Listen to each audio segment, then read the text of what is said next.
Morning. Morning. Martinelli news this morning. How pleased are you? Clearly he loves the club, but to get the deal done. And how much progress do you hope you'll see from him over the next 4.5 years?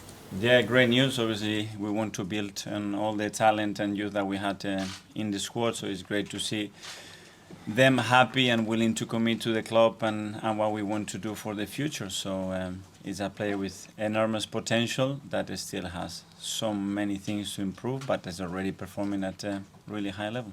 Where's his biggest area of growth to come, do you think? I think in all departments, to be fair, and when you ask him, he can develop physically, he can develop mentally, he can develop in terms of consistency, he can develop defensively, he can develop in the final thirds, in the spaces that he occupies. His numbers can be improved, and he's so willing. That's the best thing about Gaby.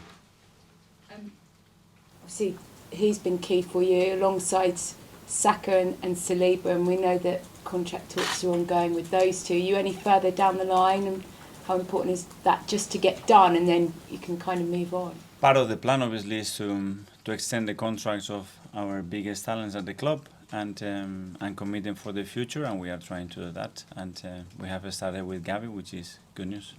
And the others? And the others will be done whenever we can. We have to agree on that. You don't see any problem with any of them, though, no? I see everybody really happy, really willing to continue at the club, but obviously we have to meet everybody's expectations, and timing is key on that. And just on to the game tomorrow, Thomas Partey, we know, came off and had that MRI scan. How's he, and will he be fit for tomorrow? Let's see. That one is still a doubt. Let's see today how he comes in and he's able to train with the team or not, and we'll make the decision on that. But at this stage, not ruled out, and it's not a serious injury? It's not ruled out, and it's nothing very significant, but it was significant enough to get him out of the game, which for Thomas is a bit unusual, but hopefully he will be fine. And Jorginho joined you on Tuesday. He said that the move came around quite quickly. He was quite surprised for him. When did you kind of target him, and how pleased are you to have him? Many years ago, I know to be fair. This time. We knew that in this market you have to adapt and you have to be flexible and you have to be ready for inconvenience. We had a big one, obviously, with the latest news on Mo's injuries, and we needed a player in that position. It's a player that I always admire, a great character, someone is going to bring leadership at quality in the position and is going to help the team a lot. So it happened that quickly? Was it almost a case of, what, Sunday evening, Monday? Timing-wise, no, I don't think it was that late, but it's a player that has always been very close to our intentions to bring him in. Okay, Becky, okay. Is Emil Smith Rowe available? Is he back? Not yet. Not yet. Okay, he's out. What was your reaction when you heard it was Sean Dyche that had been appointed the Everton manager? Well, obviously they have tried to accommodate the right character in the circumstance that the club is. I think what Sean and the coaching staff did at Burnley speak for himself. With the limited resources that they had, they got incredible results very consistently in this very tough league. I like a lot the character, his presence, and the clarity that he brings in his team. So hopefully after tomorrow, it will be a great fit for Everton. Well, on the game tomorrow, it's sort of second from bottom versus top on paper, but going to Goodison, do you think mentally it'll be a real tough test tomorrow? No, we have the experience in the last few years how tough it's been, and we didn't get the results that we wanted. When it's a new manager, the environment will change. A lot of things change during the week. So it's going to be a really tough test. Mikel, Thank thank you. you. Yeah, from Talksport. Hi Mikel, how are you? Just tell us how happy you are with your January transfer business, bringing in Trossard, bringing in obviously Jorginho on the final day. Yeah, a really tricky one, but I think at the end it's a really positive one. I think we have three main key areas of positions that we wanted to improve and fulfill. We've done it. With Leo, we bring a player that already knows the league, that already has been performing at a great level, that has the versatility that we needed and adds quality and goal threat in the squad, especially after the injury of Gaby. With Jakub, a young talent with incredible potential that is going to adapt really well to our way of playing, and we didn't have a backup centre-back for the whole season.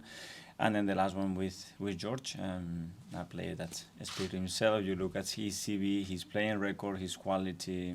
I think we made some really good decisions there. And as well, we have offloaded the squad with 3 players, Sambi, that needed time and games to develop the talent that he has. And I think in Palace we found the right club with the right coaching staff as well. So hopefully that will work out. And then Marquinhos, that needed minutes, and it's going to be a really tough but really good test for him to play in the league in a great club. And then with Cedric as well, that he was demanding minutes, and it was difficult to promise that to him. Is a player that we all loved, and it's been a difficult decision to let him go, but I think we have to respect as well his will to play. You've done what you wanted now.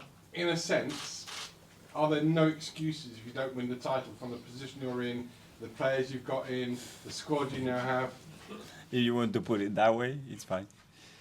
How would you put it?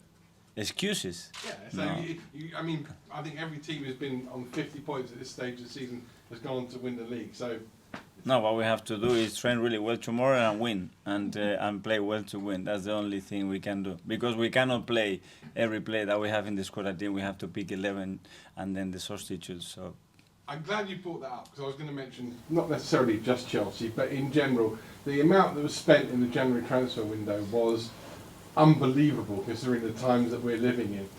Good for football or not good for football? well, it's the context that we live in, you know, and we had in our side the possibility to do certain things that we didn't do in the summer, and we are always willing to improve the squad. I think the squad is still in a moment that we cannot waste any opportunity to evolve it in the way that, whether it is to give players minutes, whether it is to improve and give more depth to the squad. And I think every team tries to do the same, and that's why it's so competitive. One last one actually on the game. I think it was 2 years ago, was it, that you were appointed ahead of the 0-0 draw with Arsenal at Goodison. How your team has come forward and the position you and the team are in now from that day. Yeah, it's been a while, and a lot has happened since, and I think we are in a much better position than we were at the time. And but we haven't won there for the last few years, so that's the task tomorrow. Mark at the back. Okay. Just back on Jorginho, you spoke about him a few years ago. He almost joined Man City when you were on the coaching staff there. What is it in particular, his particular qualities that you see that make him so good in that position? His intelligence, his personality, his leadership skill, and then the way he understands our way of playing, and the qualities he has to implement that in football matches. And he's a player that will fit really well what we want to do. You mentioned when you signed Trossard that the squad can absorb a player that doesn't necessarily fit with the signings you've been making in recent years, the young players. Is Jorginho a similar kind of example of that?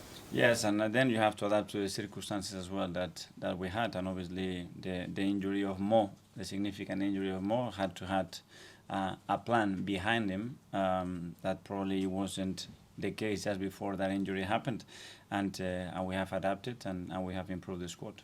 You mentioned Mo and his injury, and it's expected that his contract will be extended soon. Is that how the club look after their players? It was similar with you when you got your injury, but you obviously were kept and looked after. Is that what you want to nurture here?